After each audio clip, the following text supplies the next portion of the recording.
Doctor ने देखा कि छोटी बच्ची की गर्दन पर ड्रैगन जैसी शेप वाला रैश था। ये बिल्कुल वैसा ही था जैसा उसके एक सीईओ फ्रेंड के फैमिली में जेनेटिकली ट्रांसफर होता था। तभी उसे शक हुआ कि कहीं ये बच्ची उसी सीईओ की बेटी तो नहीं जिसे अकेला छोड़ दिया गया है। चेकअप करते टाइम डॉक्टर ने चुपके से उस बच्ची के बालों में से एक बाल निकाल लिया, उसकी फोटो ली और नर्स को डीएनए टेस्ट के लिए भेज दिया। उधर सीईओ, जो अब तक 30 साल का है और सिंगल है, अपने खानदानी हॉल में घुटनों के बल बैठा हुआ था और अपने दादाओं से डांट खा रहा था। तभी उसे डॉक्टर का फोन आया। डॉक्टर ने बताया कि उसकी 6 साल की बेटी है। सब लोग हैरान रह गए जब उन्होंने डीएनए रिपोर्ट देखी और बच्ची की गर्दन पर वही ड्रैगन शेप वाला बर्थ मार्क देखा। उसी वक्त सबको यकीन हो गया कि बच्ची सीईओ की ही बेटी है। पूरे परिवार ने, जो अरबों की दौलत का मालिक था, तुरंत हॉस्पिटल की ओर दौड़ लगा दी। असल में 6 साल पहले एक पार्टी में एक लड़की को उसकी क्लासमेट ने फंसा दिया था। उसी रात गलती से वो सीईओ के साथ एक ही कमरे में रह गई। 1 महीने बाद डॉक्टर ने उसे बताया कि वो प्रेग्नेंट है। जब उसकी क्लासमेट को ये बात पता चली तो उसने ये खबर पूरे कॉलेज में फैला दी। उसने अपने कॉन्टैक्ट्स के जरिए लड़की को कॉलेज से निकलवा भी दिया। तब से वो लड़की होटल में वेट्रेस की नौकरी करके अपनी बेटी को पाल रही थी। ये राज तब तक किसी को नहीं पता चला जब तक उसकी बेटी को बुखार नहीं आया और उसे हॉस्पिटल लाना पड़ा। अब सीईओ के पूरे खानदान में हड़कंप मच गया। सीईओ ब्लैक सूट पहने अपने बॉडीगार्ड्स के साथ हॉस्पिटल में घुसा। रास्ते में उसकी उस लड़की से टकराहट हुई और उसने उसे पहचाना ही नहीं। डॉक्टर ने प्राउड होकर अनाउंस किया कि उसने सीईओ की बेटी को ढूंढ निकाला है। लेकिन जैसे ही वार्ड का दरवाजा खोला, अंदर कोई नहीं था। सबको समझ आ गया कि लड़की और उसकी बेटी पहले ही वहां से निकल चुके हैं। सीईओ ने तुरंत अपने बॉडीगार्ड्स को हॉस्पिटल के सारे गेट सील करने को कहा। किसी भी हालत में उन्हें ढूंढ निकालने का ऑर्डर दे दिया। इसी बीच सीईओ का दादा, जो कि चलने में थोड़ी परेशानी झेल रहा था, हॉस्पिटल के रास्ते में था। तभी एक फीमेल ड्राइवर ने उसे रोड क्रॉस करते हुए टक्कर मार दी। ड्राइवर को ये तक परवाह नहीं थी कि वो घायल है या नहीं, उल्टा वो उसका मजाक उड़ाने लगी कि उसके पास हॉस्पिटल का बिल देने तक के पैसे नहीं होंगे। तभी अचानक छोटी बच्ची वहां आई और बोली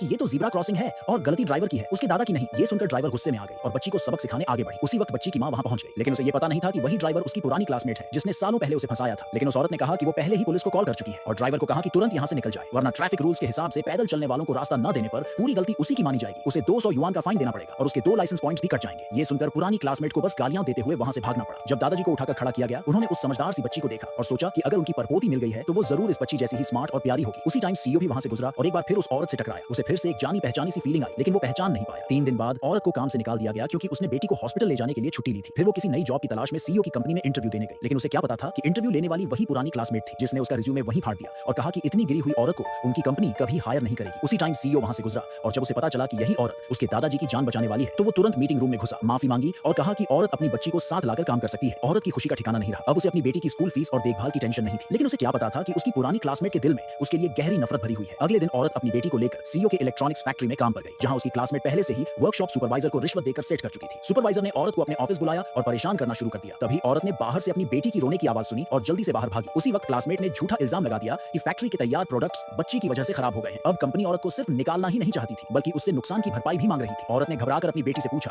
क्या तूने कुछ तोड़ा है? और बच्ची ने रोते हुए साफ मना कर दिया। क्लासमेट बच्ची को झूठा कहकर इल्जाम लगाने लगी। फिर औरत की शर्ट पकड़ ली और कहने लगी कि वो सुपरवाइजर के ऑफिस से उलझे हुए कपड़ों में निकली थी। मतलब दोनों के बीच कुछ गलत चल रहा है। बाकी वर्कर्स भी उस औरत पर ताने मारने लगे और क्लासमेट ने जोर देकर कहा कि या तो वो नुकसान का पैसा भरे या फिर अपनी बच्ची से माफी मंगवाए। लेकिन औरत ने दोनों बातों से मना कर दिया। आखिर में क्लासमेट ने उसकी बेटी को पास के एक कमरे में बंद कर दिया और औरत अपनी बेटी को छुड़ाने के लिए उनके सामने घुटनों पर बैठकर माफी मांगने लगी। उसी टाइम अचानक सीईओ वहां पहुंच गया।